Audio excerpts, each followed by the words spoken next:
Hi guys! Ngayon naalis kami, pupunta kami ng City Hall. Ipipick up namin yung mga seedlings, yung saging. So yan, nagpe-prepare na ako. Naglalagay ako ng sunscreen kasi mainit at medyo makulimlim din. Ayan, biniblend ko siya ngayon guys. And ang ginamit ko po pala dyan sunscreen is Fairy Skin. Sunscreen lang nilagay ko, hindi na ako nagkilay.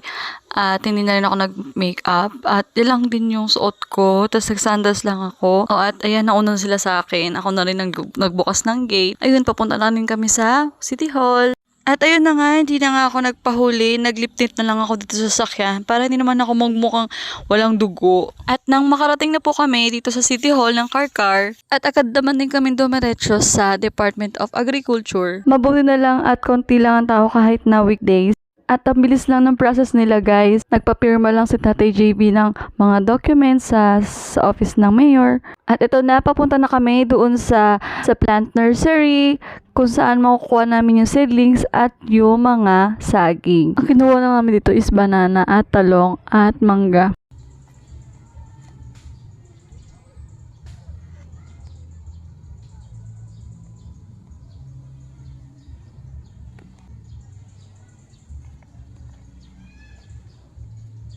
Meron dyang assorted fruit tree seedlings, jackfruit, kakao, banana. At dito naman sa side na to, may lugbati, kangkong, malunggay, kamote. At dito naman yung mga assorted vegetable seedlings like okra, hot pepper. At kinukuha na rin namin itong talong. Meron ding kalabasa, ang daming kalabasa at meron ding upo. Kita nyo naman 'di ba? Ang lawak at ang dami ding pananim. At nakakatuwa naman, marami na rin ako nakita may mga bunga na din katulad nitong lemon. At ito meron ding assorted medicinal plant seedling, sinaw-sinaw, oregano, gabon, blue ternate.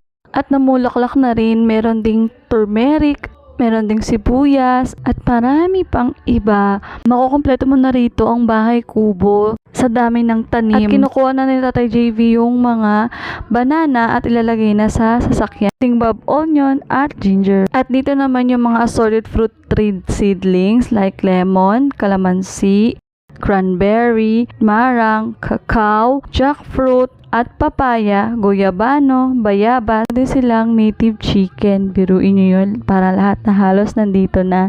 Nagbabadya din ng langit, sana hindi kami maabutan ng ulan. Bumalik kami sa sasakyan dahil naghanap kami ng tubig inumin. At buti na lang din at may dala kaming tubig at payong para just in case na mainit. Unti-unti na rin nilalagay ni Tatay JB itong mga halaman sa loob ng sasakyan. At meron din ditong functional aquaponics kung saan mayroong tilapia at lettuce na tanim din nila dito sa loob ng aquaponics. Parang feeling ko kompleto na yung aking uulamin dito. Meron silang mga medicinal plants, mga herb. Mabuti na lang meron silang ganito, mga pananim na gulay at prutas para sa mga farmers na kagaya namin. Marami din silang mga bulaklak like ayan yung sunflower. At gusto po namin magpasalamat sa mayor ng Karkar at sa friend ni Tatay JV. Maraming salamat at sa mga taga-Karkar na gusto magtanim, i-message nyo lang po siya at i-follow nyo po siya sa kanyang Facebook account. At ayun, pauwi na kami guys. Naabutan na kami ng ulan at ayan, haggard kami.